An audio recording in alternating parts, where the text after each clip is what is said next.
जो लिखा है वही बोल रहे हैं कि किसी को लगे आज अपने से मिला के स्पष्ट लिखा है कन्या विक्रियो लोभा दंपति नाम चकलतनम। कहते महाराज जो गृहस्थों की स्थिति देखी, तरुणी प्रभुतागे है, तरुणी जब तक शादी नहीं भई तब तक माँ बाप की खूब सेवा होती है, और जिस दिन श्रीमती जी आ गई बस पिताजी अब तो एक काम है, अब तुम बस वहीं पोर में लेटा करो, बस वहीं तुम्हारा भोजन आ जाएगा, मम्मी तुम फालतू में बहुत मुंह चलाती हो। आदत बेकार हो गई, बूढ़े बूढ़े आदमियों की आदत हो जाती है, सटिया जाते हैं। कई लोग शिकायत करने महाराज जी ये बूढ़े बुढ़े होते हैं ना ये बहुत बोलते हैं। हमने कहा सच कह रहे हैं। आपको जब 9 महीने पेट में रखा और जिस समय आप बार बार बाथरूम कर रहे थे और लेटरिन जा रहे थे, उस समय आपको नहीं ज्यादा लगा कि बोल रहे थे कि आप क्या कितनी बार लेटरिन कर रहे थे। अब बूढ़े की बात बुरी लग रही है। जैसे ही श्रीमती जी आ गई कि महाराज चाबी मिली कि डुकरा डुकरिया तो बाहर बिस्तर डाल दो, बगैर में अगर जगह हो तो वहीं ठीक हो, तुम लोग वहीं पे आ जाएगा टिफिन आपका, यहाँ ना आया करो। जिस दिन तक धन संपत्ति नहीं मिली उस दिन तक तो माँ बाप की सेवा है, और उस दिन के बाद से सेवा समाप्त हो गई।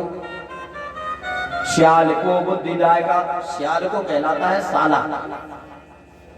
कोई भी चीज का कुछ परामर्श लेना है तो साले साहब को फोन लगेगा, क्या करना है कैसे होगा वो बुद्धि देंगे।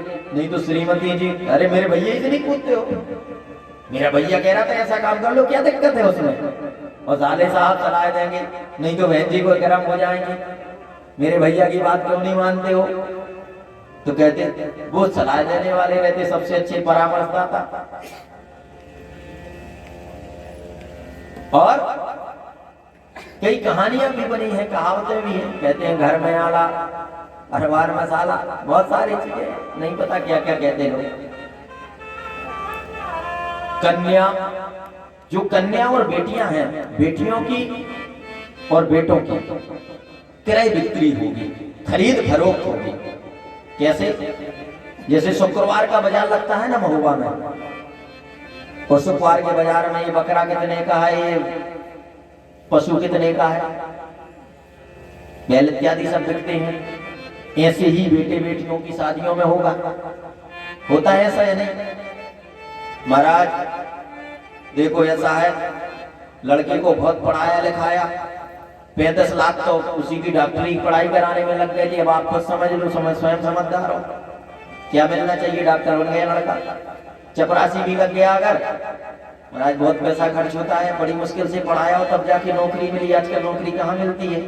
अब बाकी तो आप ही समझदार है। कहने का मतलब जिसने धन दिया, जिसने ज्यादा पैसा दिया, वहां पे संबंध तय हो गया।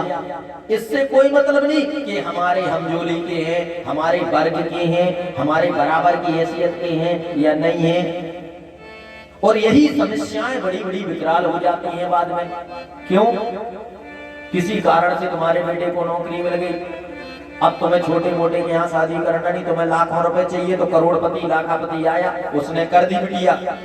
अब जिसके पास करोड़ों रुपए है उसने कर दी, तुम्हारे घर में कुछ पहले था नहीं, उस बिटिया का अपना स्टैंडर्ड दूसरा है। अब तुम्हारे घर में आई, बर्तन मांजेगी, बर्तन बार चाहेगी, अब खर्चा हो रहा। अब सास भी किल्ले किल्ले किल्ले कर रही है। क्यों?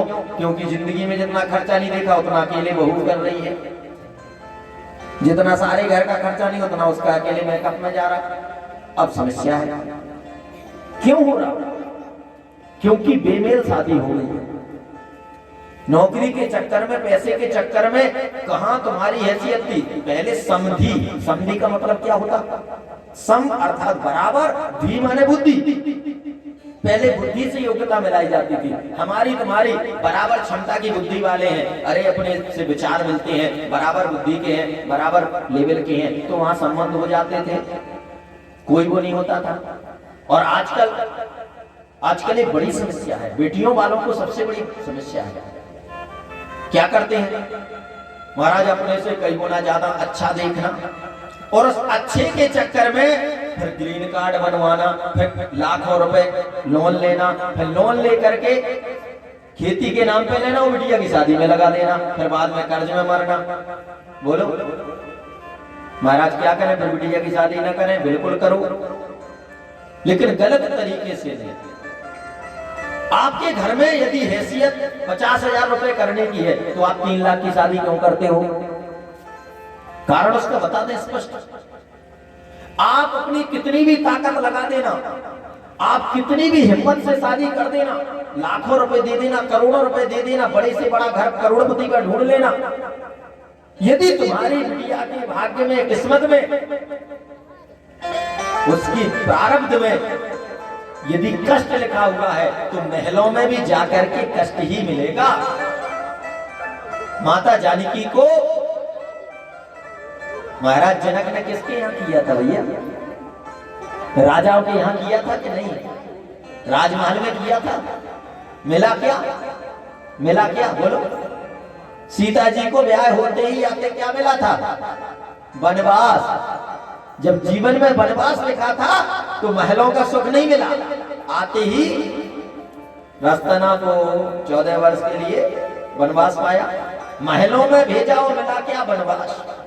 और अनेकों बार आप झोपड़ी वाले के यहाँ शादी कर देना और पता चला 1 वर्ष नहीं हुआ दामाद की नौकरी लग गई। ऐसे कितने उदाहरण बता दें कि लड़का पढ़ रहा था और अच्छा था, सुयोग था, शादी की और बिटिया की शादी हुई कि 1 वर्ष नहीं लगा वो नौकरी में लग गया। और सैकड़ों ऐसे हैं कि नौकरी वाले को किया और 1 साल नहीं लगा नौकरी छूट गई, एक्सीडेंट हो गया, दामाद का पांव कट गया, किसी काम का नहीं रह गया। देखो, उस पर ज्यादा यदि आप अपने हिसाब से बहुत ज्यादा कुछ करने की सोचोगे ना तो सब कुछ बिगाड़ लोगे। इसलिए सुयोग वर देखो, वर देखो लेकिन सुयोग देखो, योग्यता देखें, आप गुण देखें। कहते हैं पूत सपूत तो क्यों धन संचय, और पूत कपूत तो क्यों धन संचय। यदि सपूत है तो उसके लिए धन संचय करने की कोई जरूरत नहीं, क्यों? वो खुद कमा लेगा, उसकी इतनी हैसियत है। और कपूत होगा तो आप जिंदगी भर कमाते रहना, पूरी जिंदगी मरते दम तक, और तुम्हारे देखते देखते सब कुछ बराबर कर देगा। क्या कर लोगे? कितना दे दोगे? कहीं हैसियत वालों के चक्कर में, बड़ों के चक्कर में फंस गए और लाखों रुपए दिया और कुसंगति वाला बेटा मिल गया तो दमान जी तुम्हारी दौलत और अपने बाप की दौलत सब बराबर करनी है उनको। ऐसे कितने उदाहरण हैं कि बेटियां सिर पटक रही हैं। शादी में 20 लाख दिए थे महाराज, 20 साल नहीं चले। इसलिए विवेक, और विवेक क्यों खत्म है? क्योंकि सत्संग होता ही नहीं है, चिंतन होता ही नहीं है। अनेकों बार चिंतन करते हम कि लोग ऐसे कितने दिन निकल जाते, जरा विचार करो आप लोग। लोगों को लगता शायद ये तो बुढ़ापे का काम है, भगवान का भजन करना, भगवान का स्मरण करना, सत्संग सुनना बच्चों का काम नहीं, बुजुर्गों का है जिनका कोई काम नहीं बचा। जबकि ये चीजें जीवन के लिए है, जीवन में मार्गदर्शन मिलता है हमें। यहाँ से जो भी लीलाएं की है परमात्मा ने वो मार्गदर्शन के लिए है, वो हमें चलने के लिए सिखाई है। हमें उस रास्ते पर चलना है, हमें उससे अपना रास्ता तय करना है, इसलिए है। और आप कभी भी, जो व्यक्ति रामचरितमानस, गीता इनके अनुसार चलना प्रारंभ कर दे, सब कुछ मिल जाएगा उसके जीवन में, सुख शांति समृद्धि सब कुछ आ जाएगी। एक चींटी को भी मारने की इजाजत नहीं है। लोग मुर्गा, कुत्ता, बकरा जाने क्या क्या मार के खा रहे हैं। आपको अधिकार है क्या किसी एक को जीवित करने का? नहीं। फिर मारने का किसने दिया अधिकार? जब आप किसी को जिंदा नहीं कर सकते हैं तो मारने का भी अधिकार नहीं है। जिस दिन आप अपने जैसा समझने लगेंगे उस दिन आपको समझ आ जाएगा। आपका बेटा 1 घंटे के लिए उछल हो जाता है, छोटा सा बच्चा है, चल रहा है, और 1 घंटे के लिए ना मिले, कैसा लगता है? बोलो, क्या स्थिति हो जाती है घर की? आपने बकरी का बकरा पकड़ा, पकड़ के मार के खा गए, वो बकरी की क्या हालत होती होगी? मुर्गी के बच्चे खा गए, क्या स्थिति बनती होगी? वो भी जीव है, उनके भी विचार है, चिंतन है, ऐसा नहीं है। भगवान ने उनको बनाया है, उनको भी जीने का अधिकार है। इसलिए मनुष्य को जो खाद्य दिया है वही ग्रहण करना। और जिस दिन भोजन आपका सही हो गया, भोजन पर इसलिए आहार पर बात आती है कि आहार यदि अच्छा होगा तो चिंतन आपका शुद्ध होगा। शुद्ध आहार की बात क्यों आती है बार बार? यदि आहार शुद्ध नहीं है, अभी कोरोना आया, क्या हुआ उसमें बता दो। ये क्या है? ये इसलिए संकेत है तुम्हारे लिए समझने के लिए। उन्होंने कहा जो साग भाजी खाने लगे, चटनी रोटी खाने लगे, कोई दवाई नहीं, सिर्फ सादा भोजन, अच्छा भोजन और साफ स्वच्छ रहने लगे, वो ठीक हो गए। और जिनको लाखों करोड़ों रुपए के इंजेक्शन लगे, दवाई, वो मर गए, हमसे डेड बॉडी है। अस्पताल में जो चले गए वो मर गए, और जो घर में रहे और अपने आराम से सुकून से शुद्ध दाल रोटी भाजी खाई, चटनी रोटी, वो बचे गए। हुआ ऐसे कि नहीं हुआ? बोलो, ये क्या है? क्या मतलब निकला इसका? ये संकेत है उस परमात्मा, रास्ते पे आ जाओ बेटा, बहुत अत्याचार हो चुका, आगे मत बढ़ो, ये संकेत होता। तो नारद जी महाराज ने देखा कि ऐसी स्थितियां हैं, कन्याओं की, बेटियों की विवाह खरीद फरोख्त हो रही है, तय तबा हो रहा है। तय ये तो होता, स्पष्ट तो होता। वो 5 लाख दे रहे थे, फला वाले आए थे, और वहां ने कोना वालों ने 9 लाख बोले हैं। अब आप कितना बता रहे, लोग आप ही बोल दो। यही तो होता, फला जगह की है, फला जगह की है, महाराज होते गए, 4 जगह की बता दी, अब अगली जगह की आप बोल दो। अब आप अगर ज्यादा, इनसे ज्यादा हिम्मत वाले हो तो आ जाओ, खरीद लो। बोली टांग खुल गई, ये स्थिति है। तो कन्याओं का, बेटियों का, बेटों का विवाह क्रय विक्रय से हो रहा है, खरीद फरोख्त हो रही है। विवाह नहीं हो रहे हैं, खरीद फरोख्त हो रही है महाराज। और इस तरीके की स्थिति को देख करके बहुत ही व्यथित हुए।